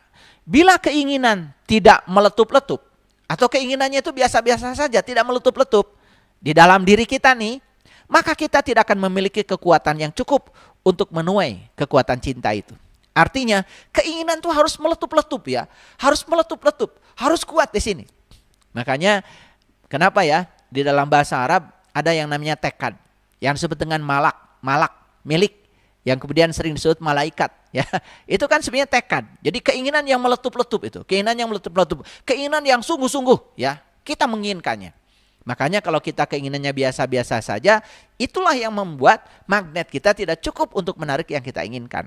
Ya, kita harus mendambakan apa yang diinginkan itu ya dengan sepenuh hati. Karena keinginan adalah perasaan cinta. Ingat ya, keinginan itu tidak buruk. Karena keinginan untuk mendapatkan sesuatu yang positif. Misalkan kita ingin uang kita banyak agar kita bisa berbagi, bisa menolong banyak orang, bisa menyelamatkan banyak orang, bisa menyekolahkan banyak orang yang putus sekolah. Keinginan itu kekuatan cinta para sahabat. Ya, keinginan itu kekuatan cinta. Ya, jangan terjebak oleh kata-kata. Ya, perhatikan substansi yang saya sampaikan. Dan kita harus memberikan cinta untuk menerima apa yang kita sukai. Jadi, ya, saya sudah sampaikan. Ya, bagaimana rasa kita terhadap uang? Bagaimana rasa kita terhadap hubungan? Bagaimana rasa kita terhadap kesehatan? Rasa kita terhadap semua itu menentukan. Kalau rasa kita negatif, misalnya, sederhana saja. Ketika diajak sama saya, minggu depan kita ke Bali yuk. Nah kalau rasa kita negatif, langsung, wah uang dari mana? Itu rasa kita terhadap uang sudah negatif, maka kita tidak akan pergi ke Bali. Tapi setidak-tidaknya kalau rasa kita positif, yuk pasti ada uangnya. Pasti saya punya uangnya, pasti saya ke Bali. Kalau rasanya positif terhadap uang, uang juga akan datang. Jadi sebetulnya rasa kita yang menarik. Nah, jadi ketika rasa kita positif akan menarik hal yang positif. Berarti yang kita inginkan. Kalau rasa kita tidak positif, kita menarik yang tidak kita inginkan. Apa itu? Ketiadaan uang. Sehingga orang pergi ke Bali, kita tidak ikut pergi ke sana. Karena apa? Ya karena kita ya tidak sepenuh hati menginginkannya. Dan ini dianggap sepele ya. Padahal ini adalah hal yang sangat bagus ya, sangat penting ya. Ini adalah kuliah yang sangat penting para sahabat. Oleh karena itu, pahami, cermati setiap kata yang saya sampaikan. Coba mulai dipraktekkan dalam hidup ya. Jika perlu nanti kita kopi darat lah ya. Silahkan ya kalau tidak percaya dengan apa yang saya sampaikan ya. Itu luar biasa ya, luar biasa. Dan saya sekali lagi tidak pernah mau menyampaikan sesuatu yang saya tidak mengalaminya, yang saya tidak merasakannya, yang saya tidak mengetahuinya, yang saya tidak memahaminya. Saya tidak berani menyampaikan sesuatu yang cuma apa kata orang. Yang saya sampaikan ini adalah apa kata saya, sudah teralami oleh saya sendiri dan sekarang saya bagikan. Ya, semoga ini bisa menginspirasi para sahabat semuanya. Nah, sekarang bagaimana cara kita memberikan cinta? Artinya apa? Bagaimana kita memberikan kekuatan positif pada pikiran dan perasaan kita? Jadi kembali lagi ya, pada proses penciptaan tadi. Bayangkan, rasakan ya, kita sudah memiliki apa yang kita inginkan itu. Jangan menyimpang dari itu. Jangan menyimpang dari itu, apapun ya. Tentang berat badan, kita juga membayangkan, menginginkan berat badan ideal yang kita inginkan berapa sih? Ya, saya tingginya 170. Dan saya tetap ya menjaga supaya berat badan saya 70 kilo. Jadi saya tidak pernah kekurangan berat badan, tidak pernah kelebihan. Selalu di situ 70 kilo, 70 kilo, 70 kilo ya. Karena aturannya kalau tinggi saya 170 maka berat badan yang ideal yang diizinkan semesta kan 70. 170 dikurangi 100. Itu rumus ya. Itu rumus dari orang-orang yang sudah melakukan riset ya. Itu ideal ya, idealnya seperti itu. Ya, kita harus punya imajinasi ya. Terhadap berat badan aja harus punya imajinasi. Jadi kalau kita tidak punya imajinasi walaupun makan ketat ya tetap saja mungkin saja ya berat badan kita tiba-tiba meral gitu ya. Melampaui atau yang namanya obesitas. Ya, sama bepergian, ya, hubungan, silahkan kita punya berbagai hal yang didambakan dalam hidup. Ya, hukum tarik menarik itu hanya menyalin apa yang kita ungkapkan. Sekali lagi, hukum tarik menarik itu hanya menyalin saja. Kalau menyalin itu kan berarti hanya memindahkan, ya. Jadi persis ya. Hukum tarik menarik itu kalau diumpamakan seperti ini, seperti ya mesin fotokopi lah, ya mesin fotokopi. Bahkan mesin fotokopi itu ya bahayanya kan, kalau kita punya satu lembar yang asli kan bisa dikopi 100 kali, bahaya kan. Nah bayangkan ya, kalau kita selalu negatif ya, mungkin negatif 1 bisa terjadi diduplikasi jadi 100 kali yang negatif ya, sangat berbahaya. Makanya kan hukum tarik menarik itu ya hanya menyalin aja, menyalin apapun yang kita ungkapkan. Jadi kan hanya menyalin apa adanya. Jadi apa yang kita ungkapkan ya itu yang akan kita terima. Makanya ada kata-kata bijak ya, iman itu adalah meyakini yang belum kita lihat. Balasannya iman apa itu? Kita melihat apa yang kita yakini itu. Iman adalah meyakini yang belum kita lihat. Balasan iman apa? Melihat apa yang kita yakini itu. Ya, makanya kalau di Quran dikatakan man kana yarju liqa Allah fa inna ajalahu la'at. Barang siapa yang berharap ingin ketemu dengan Allah, maka waktu yang dijanjikan pasti akan datang. Quran surat Al-Ankabut ayat yang kelima. Ya. Jadi kalau kita yakin ya, meyakini yang belum kita lihat, maka suatu saat balasan dari iman apa? Kita melihat apa yang kita yakini itu. Itu luar biasa ya. Nah, jadi imajinasi adalah awal penciptaan para sahabat. Kita membayangkan apa yang kita dambakan, kita menginginkan apa yang kita bayangkan, dan akhirnya kita menciptakan apa yang kita inginkan. Dengarkan kata-kata saya. Imajinasi adalah awal penciptaan. Proses yang pertama adalah membayangkan apa yang kita dambakan. Yang kedua, menginginkan apa yang kita bayangkan itu. Jadi pertama membayangkan yang kita dambakan, yang kedua menginginkan yang kita bayangkan itu. Kita harus menginginkannya yang kita bayangkan itu. Dan yang ketiga, menciptakan apa yang kita inginkan. Bagaimana menciptakan tadi ya? Menciptakan prosesnya adalah membayangkan, kemudian merasakan dan menerima. Nah, 3 fase itu sudah saya ungkapkan. Jadi kalau para sahabat belum mengerti, nanti ulang-ulang ya untuk memahaminya. Dan kemudian coba praktek. Karena apa? Yang kita bicarakan ini kan hidup yang menakjubkan. Dan hidup yang menakjubkan adalah dambaan setiap orang. Ya, kenapa saya bagikan ini kepada para sahabat, rahasia ini? Karena apa ya? Saya tentu saja sangat bahagia kalau banyak orang yang terinspirasi dengan ini dan berubah nasibnya ya menjadi lebih baik. Baik ya para sahabat. Ada hukum alam yang perlu dicermati oleh kita, memberi dan menerima. Memberi dan menerima. Makanya kan ada orang yang sering bergurau. Sebetulnya yang bagus itu bukan terima kasih. Bukan terima kasih, tetapi kasih terima. Jadi kasih dulu baru menerima. Ya, bukan menerima baru memberi, tapi memberi dulu baru menerima. Ya, ya, oke. Jadi saya beri judulnya ini di subjudul ini adalah memberi dan menerima. Bukan menerima dan memberi ya, memberi dan menerima. Jadi memberi dulu baru menerima. Nah, hukum tarik menarik ya, itu berbicara apapun yang kita berikan itu yang akan kita terima. Sekali lagi ya, hukum tarik menarik menyatakan apapun yang kita berikan itu yang akan kita terima. Hukum tarik menarik itu seperti cermin. Tahu cermin ya? Cermin itu memantulkan sinar.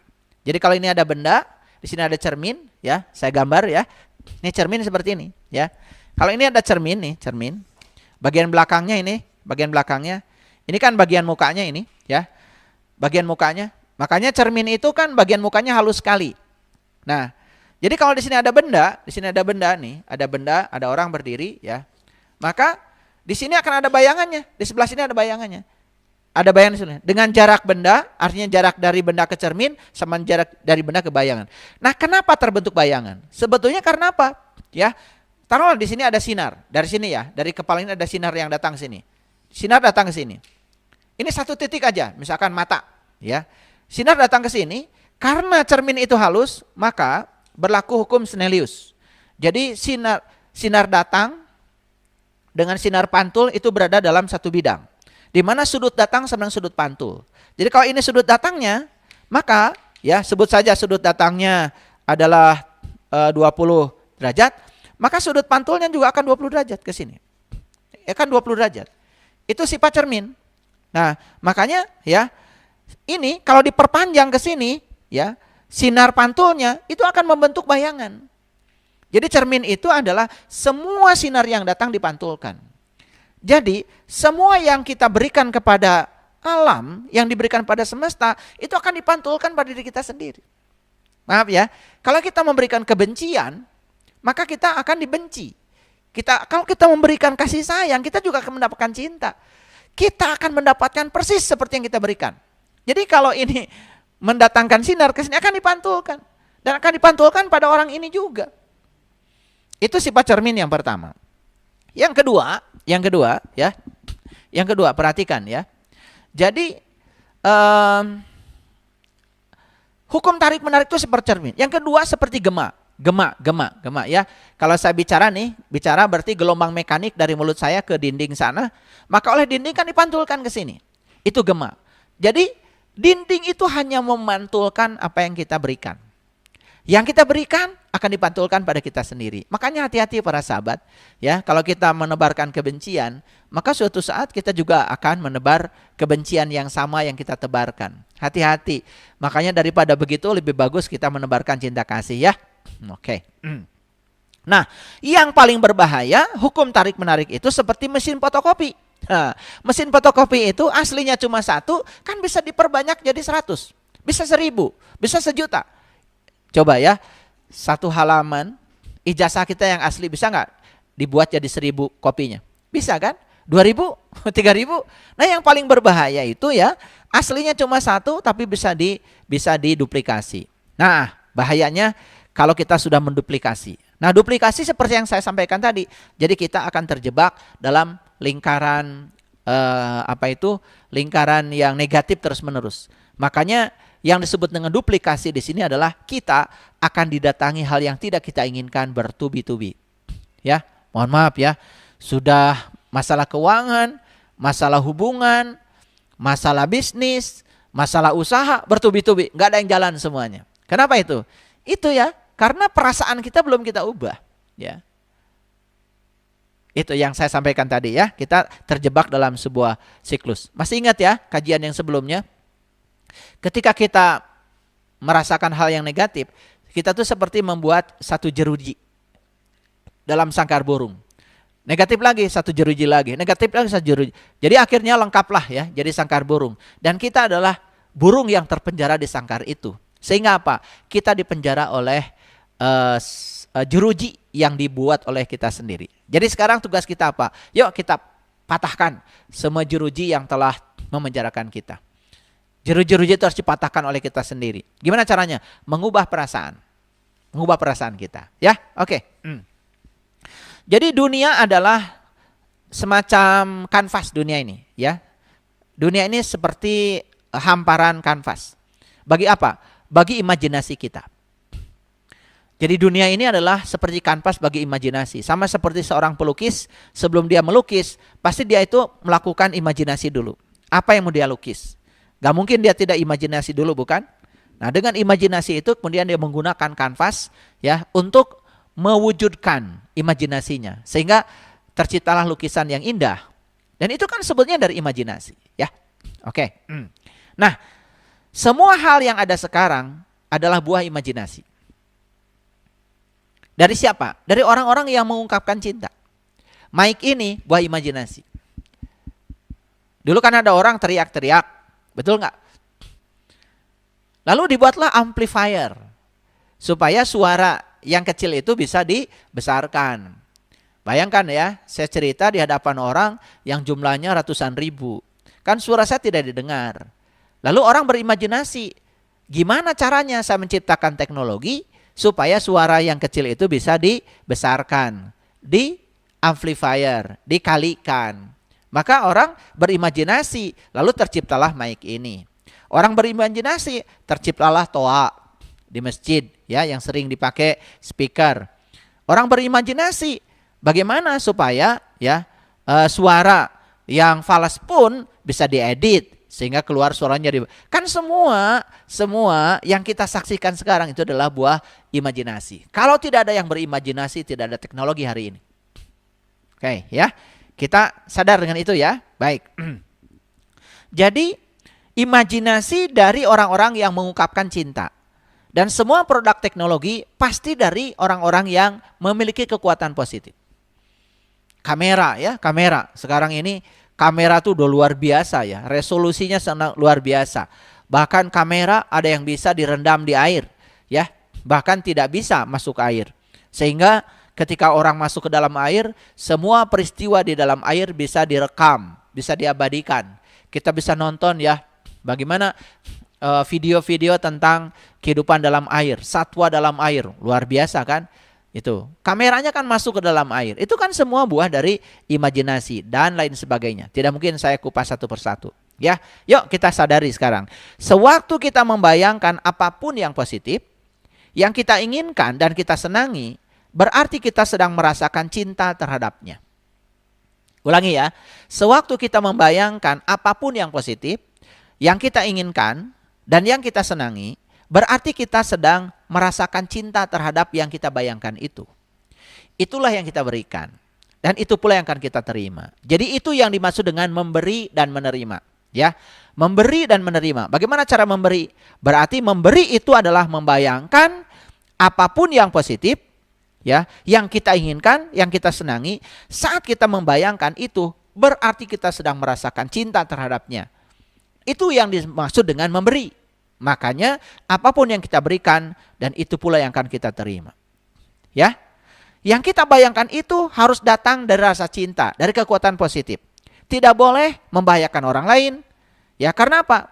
Membahayakan orang lain itu berarti mengalami ketiadaan cinta. Ya, kalau kita membayangkan bagaimana mencelakakan orang lain, itu bukan berasal dari cinta itu. Itu dari ketiadaan cinta. Dan itu juga yang akan terjadi. Mohon maaf ya, kan ada orang yang ingin jahil kepada orang lain.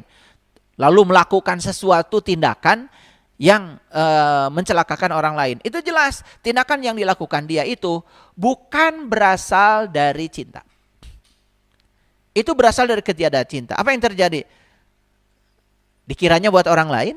Tidak. Itu buat dirinya sendiri. Ya. Dan itu akan kembali pada dirinya sendiri. Ya. Makanya orang yang ingin mencelakakan orang lain, yang pertama celaka ya sudah dirinya sendiri. Jadi kalau kita menggenggam bara, ya, mau dilemparkan pada orang lain, kan yang terbakar pertama adalah tangan kita. Itu yang tidak disadari, karena kita menganggap seakan-akan jahil, jahat itu buat orang lain. Padahal jahil, jahat itu sebetulnya buat diri kita sendiri. Nah, saya ingin menjelaskan lebih jauh. Tadi kan saya sudah menjelaskan secara rinci bagaimana memberi dan menerima. Jadi memberi itu adalah seperti yang saya sampaikan sebelumnya ya. Jadi kita memberikan cinta kepada yang kita inginkan, ya. Memberikan cinta pada yang kita inginkan. Itu namanya memberi, ya. Nah, sekarang bagaimana kekuatan cinta? Bagaimana imajinasi? Para sahabat, kalau para sahabat tahu, kekuatan cinta dan imajinasi ini adalah dua kata kunci yang sangat fantastis. Sangat luar biasa. Ya. Kenapa? Kekuatan positif yang namanya cinta tak memiliki batas. Sudah saya jelaskan ya sebelumnya. Bisa memberikan vitalitas, bisa memberikan kebahagiaan, bisa memberikan gairah hidup, bisa memberikan kesehatan. Bahkan semua yang diberikan itu berada pada tingkat yang jauh dari ekspektasi pikiran kita sendiri. Nah, selama ini kenapa kita tidak memperolehnya? Karena pikiran kita yang telah membatasi semua itu. Padahal kekuatan positif itu memiliki kekuatan yang tanpa batas. Nah, sebaliknya ya, saya sudah jelaskan. Kalau ya perasaan negatif itu kan ada titik terendahnya. Karena begitu orang itu bertubi-tubi mendapatkan yang tidak dia inginkan, pasti kan dia akan bangkit. Bahkan ada orang yang dibangkitkan justru pada saat dia sudah mencapai titik nadir.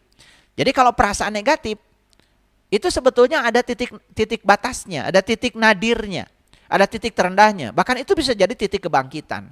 Tapi kalau perasaan positif itu boleh kita merasakan kekuatan positif yang tanpa batas. Kenapa? Kekuatan positif itu tanpa batas. Itu yang saya sebut fantastis. Jadi tugas kita sekarang apa? Menerobos batas-batas bagi kehidupan kita dengan imajinasi. Jadi imajinasi itu bisa menerobos. Para sahabat pernah nonton film. Mungkin kita nonton film 10 tahun yang lalu. Saat itu masih imajinasi. Tapi 10 tahun yang akan datang, apa yang diimajinasikan sudah nyata menjadi produk teknologi. Ya toh? TV layar datar. Mungkin dulu baru imajinasi. Pada saat orang masih berpikir pakai TV yang ada pantatnya itu. Yaitu menggunakan elektron gun. Jadi elektron gun itu ya, ada apa itu yang disebut dengan penembak elektron. Dan kemudian memasuki medan listrik, kemudian disimpangkan oleh medan listrik sehingga menyebar. Kemudian disiapkan layar, terjadi peristiwa perubahan ya dari tumbukan elektron sehingga terjadilah yang disebut dengan warna-warni. Sehingga kita bisa melihat warna-warni cahaya. Itu dulu masih zaman elektron gun. Nah saat itu mungkin orang baru berimajinasi. Bagaimana nanti layar TV itu datar aja. Biar kalau ditempel di dinding tuh nggak ada pantatnya. Saat itu imajinasi loh. Dan sekarang lahirlah TV layar datar. Dan sekarang apa yang terjadi? Bahkan TV itu nggak ada dindingnya, nggak ada figuranya. Gambarnya full. Semua layarnya full. Dan mungkin suatu saat orang juga berpikir nanti untuk menangkap gambar nggak usah pakai layar lagi. Ya toh? Mungkin saja langsung saja di ruang kosong ini tercipta gambar yang namanya hologram. Dan semua produk teknologi adalah hasil imajinasi. Ya, bukan halusinasi ya. Saya tidak bicara itu. Oke. Ya. Jadi tugas kita apa? Teroboslah batas-batas bagi kehidupan kita dengan imajinasi. Jadi imajinasi bisa menerobos. Itu yang dikatakan Einstein. Kalau pikiran itu cuma menghubungkan A ke B. Sedangkan imajinasi bisa ke C, bisa ke D, bisa ke E, bisa ke F, bisa ke Z. Karena apa? Kita bisa menerobos dengan imajinasi. Lalu sekarang kita sadari bahwa sebetulnya kita punya kekuatan positif yang luar biasa dan kita bisa menerobos semua itu. Ya, bekalnya cuma dua, kekuatan cinta dan imajinasi. Nah, mari kita bedakan sekarang. Apa sih bedanya orang yang hidupnya susah dengan orang yang hidupnya senang? Sebetulnya yang membedakan cuma satu kata, yaitu cinta. Sederhana ya. Tetapi cinta itu yang telah menciptakan perbedaan besar. Yang ini susah, yang ini senang. Kenapa? Yang senang itu karena dia sudah mampu menggunakan kekuatan positif yang bernama cinta. Dan yang susah itu karena dia mengalami ketiadaan cinta. Lalu yang keluar dari pikiran dan perasaannya, semua hal yang negatif. Jadi perasaan terhadap uangnya negatif, terhadap hubungan negatif, terhadap pekerjaan negatif. Bagaimana kita bisa mendapatkan pekerjaan dengan cepat? Kalau perasaan kita terhadap pekerjaan negatif. Misalnya kita mengatakan cari pekerjaan itu susah, melamar itu susah, pekerjaan itu tidak ada. Kita ingin bekerja, tetapi perasaan kita terhadap pekerjaan sendiri sudah negatif. Pekerjaan tidak akan datang kepada kita. Nasib kita tidak akan berubah karena kita tidak mampu mengubah perasaan kita sendiri. Mau bisnis sudah berpikir rugi, ya. Atau berpikir, wah cari uang tuh susah, cari untung tuh susah. Kalau kita rasa kita terhadap uang sudah negatif, ya bagusnya jangan bisnis ya. Udah pasti rugi. Karena apa? Like attracts like, yang serupa menarik yang serupa. Karena perasaan kita tidak mengandung cinta. Tidak ada kekuatan positif yang diinpuskan pada perasaan kita. Yang terjadi ya seperti itu. Yuk sekarang. Jadi bedanya apa ya? Yang senang selalu membayangkan apa yang mereka inginkan dan mereka sukai. Mereka sudah merasakannya, ya. Bahkan mereka sudah bisa menginpuskan cinta ke dalam perasaannya. Mereka sudah bisa merasakan cinta terhadap apa yang mereka bayangkan itu. Jadi cinta itu sudah diberikan terhadap apa yang mereka bayangkan itu. Bahkan tadi ya, pada langkah proses penciptaan sudah saya jelaskan. Yang susah, secara tidak sadar telah menggunakan imajinasinya untuk hal-hal yang tidak mereka inginkan. Secara tidak sadar imajinasinya ya untuk ya hal-hal yang tidak mereka sukai. Mereka lebih banyak merasakan hal negatif terhadap apa yang mereka bayangkan. Jadi perasaannya negatif terhadap apa yang mereka bayangkan. Nah itu karena apa? Karena ketiadaan cinta. Makanya yang satu hidupnya senang, yang satu hidupnya susah. Dan kita selama ini yang senang itu karena disenangkan sama Allah gitu, yang susah karena disusahkan oleh Allah. Bagaimana mungkin Allah menyusahkan hamba yang dicintainya? Allah itu membuka keran yang sama loh. Dan kita datang ke dunia ini untuk hidup bahagia, bukan untuk hidup sengsara. Bukan hanya merasakan momen-momen kebahagiaan di akhir pekan, itu pun hanya halusinasi, ya kan? Banyak orang yang bekerja dari Senin sampai Jumat itu merasa beban, tidak bisa menyenangi pekerjaan. Karena apa? Karena rasa dia cinta dia tidak bisa mengungkapkan cinta terhadap pekerjaannya sendiri. Bagaimana pekerjaan bisa maju? Bagaimana karir kita bisa melesat? Seperti itu, ya, para sahabat. Ya, jadi rahasia pikiran dan imajinasi ini luar biasa. Jadi rahasia pikiran, ya, terutama pikiran yang super, ternyata hanya dalam penggunaan imajinasi. Jadi rahasia pikiran itu menjadi super tergantung bagaimana menggunakan imajinasi. Dan sejarah telah membuktikan, mereka yang berani membayangkan hal-hal yang mustahil adalah mereka yang memecah batas-batas manusiawi. Setuju ya? Mungkin kalau tidak ada siapa itu pencipta pesawat itu, dua bersaudara itu, dan saat itu main-main ya, dia menerobos batas-batas. Kita tidak membayangkan ya, kita bisa melintasi lautan Atlantik, bisa melintasi lautan Pasifik. Bayangkan ya, kita dari Indonesia bisa ke Eropa, bisa ke Amerika, bisa ke Afrika. Coba bayangkan, kita bisa ke Saudi Arabia, kita bisa ke Jeddah dari sini, melintasi lautan yang luar biasa. Mungkin dulu di zamannya orang menganggap itu hal yang mustahil. Dan ternyata terciptalah pesawat. Jadi saya ingin mengatakan bahwa sejarah telah membuktikan mereka yang berani membayangkan hal-hal yang mustahil adalah mereka yang memecah batas-batas manusiawi.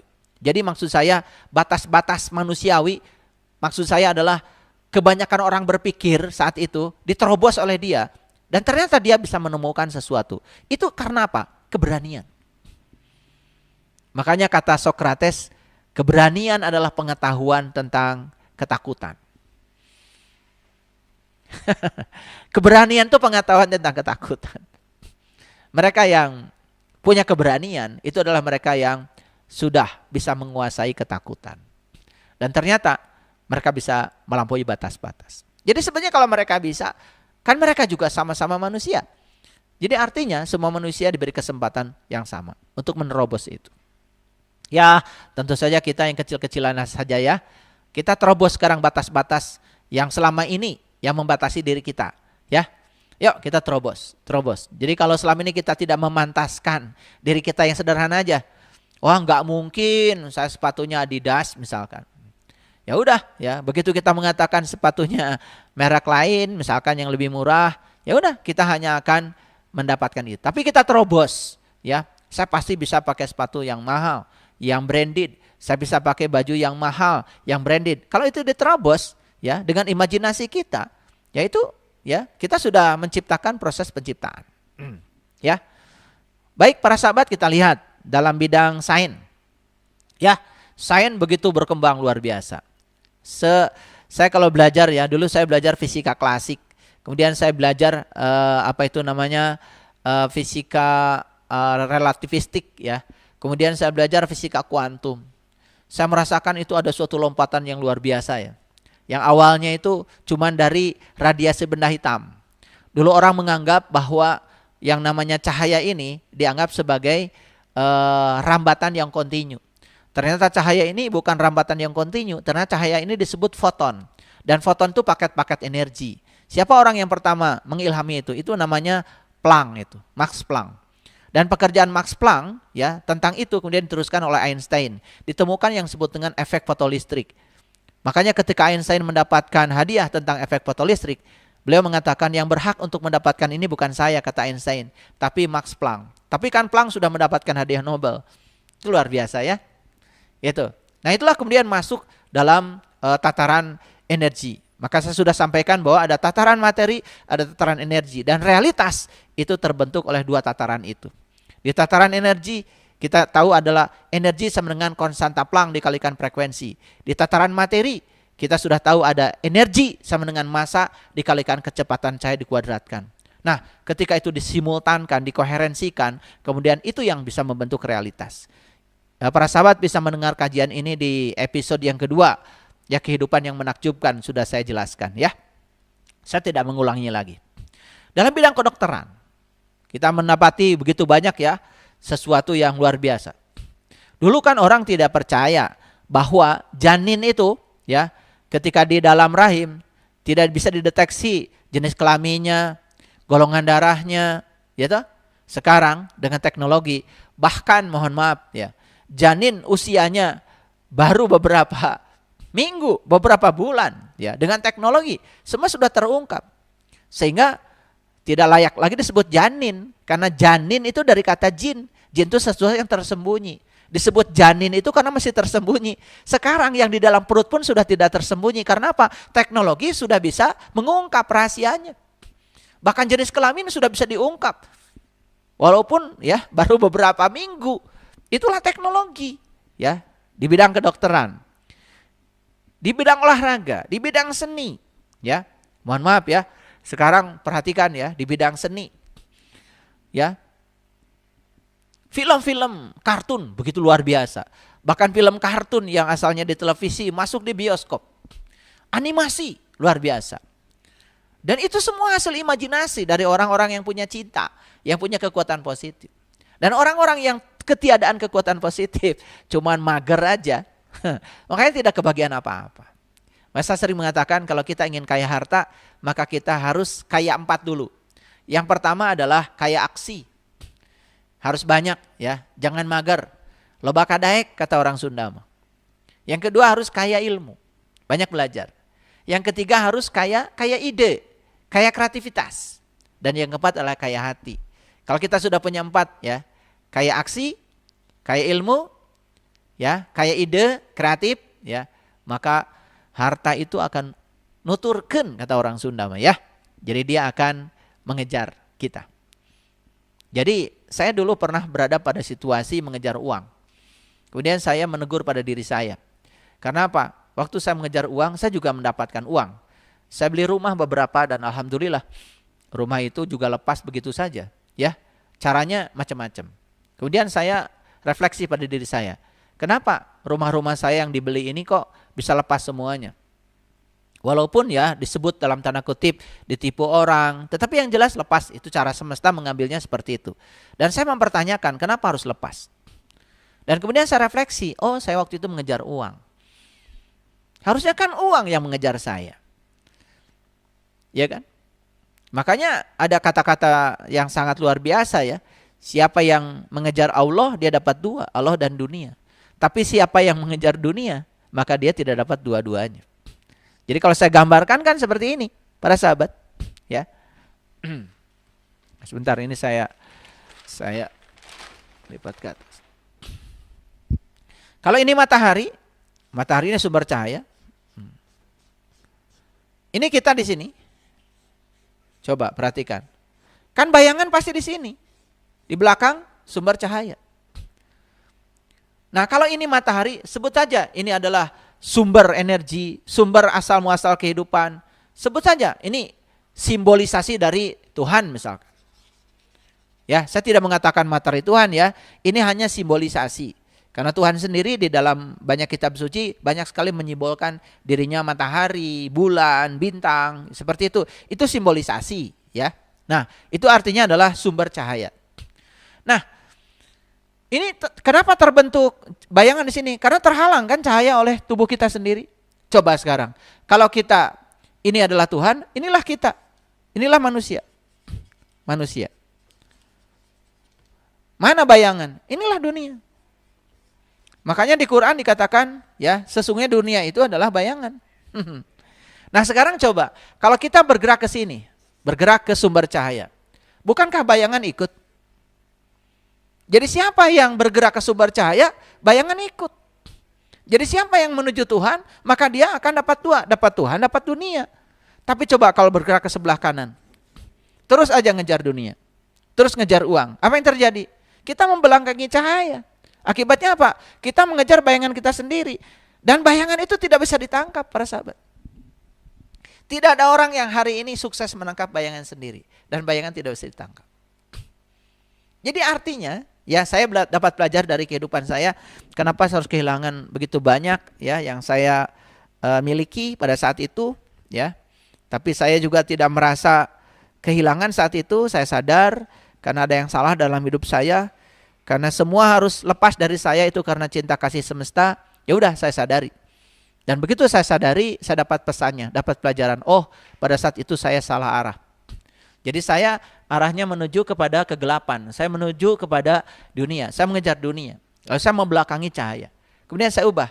Sekarang saya harus menghadapi cahaya dan biarkan bayangan ikut saya. Dan ternyata luar biasa para sahabat, ketika kita mengubah arah kita, juga sangat luar biasa hasilnya. Ya, kita berada pada situasi yang berbeda. Bahkan seandainya pun kita dititipi banyak harta, rasa memiliki itu sudah tidak ada lagi. Karena apa? Ya, karena semua juga bukan milik kita, bahkan diri saya juga miliknya dia. Jadi mana yang bukan miliknya dia? Semuanya miliknya dia. Ya, oke, ya. Jadi dalam bidang sains, kedokteran, olahraga, seni, teknologi, ya, hanya nama-nama orang yang membayangkan hal-hal yang mustahil yang terukir dalam sejarah. Setuju ya? Setuju ya?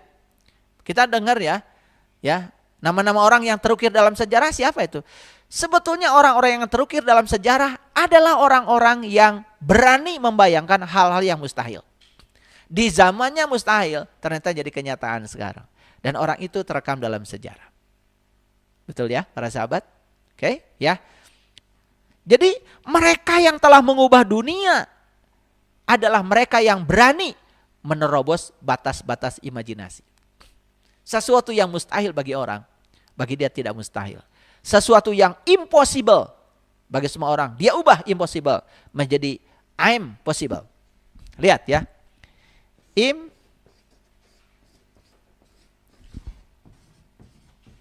Impossible. Tidak mungkin. Ganti aja. Kasih tanda di sini. Jadi I'm possible. Cuma dikasih ini aja. Impossible dikasih tanda di sini. Jadi I am possible. Sesuatu yang tidak mungkin menjadi mungkin.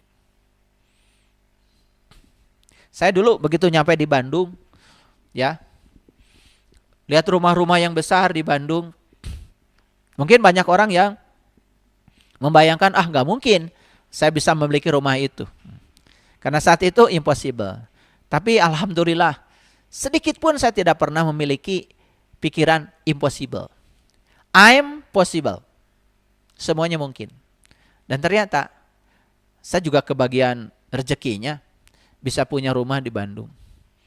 Di kota Bandung. Jadi sebetulnya semua tergantung pada kita. Ini bukan soal nasib ditentukan oleh Allah. Tetapi Allah, ya, cara menentukan nasib tergantung pada pikiran dan perasaan kita sendiri. Itulah sebetulnya sang keberadaan itu akan memenuhi semua kebutuhan kita.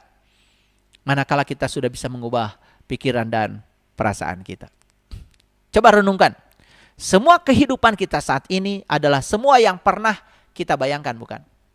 Yuk, semua kehidupan yang terjadi saat ini adalah yang pernah kita bayangkan. Saya, ya, menikmati kehidupan saya saat ini, itu yang saya bayangkan. Saya punya rumah seperti yang saya bayangkan. Saya ingin punya kendaraan seperti yang saya bayangkan. Saya ingin sekolah di tempat seperti yang saya bayangkan. Saya ingin bekerja di tempat seperti yang saya bayangkan. Dan semua yang terjadi saat ini sebetulnya yang pernah kita bayangkan. Cuman kita tidak sadar.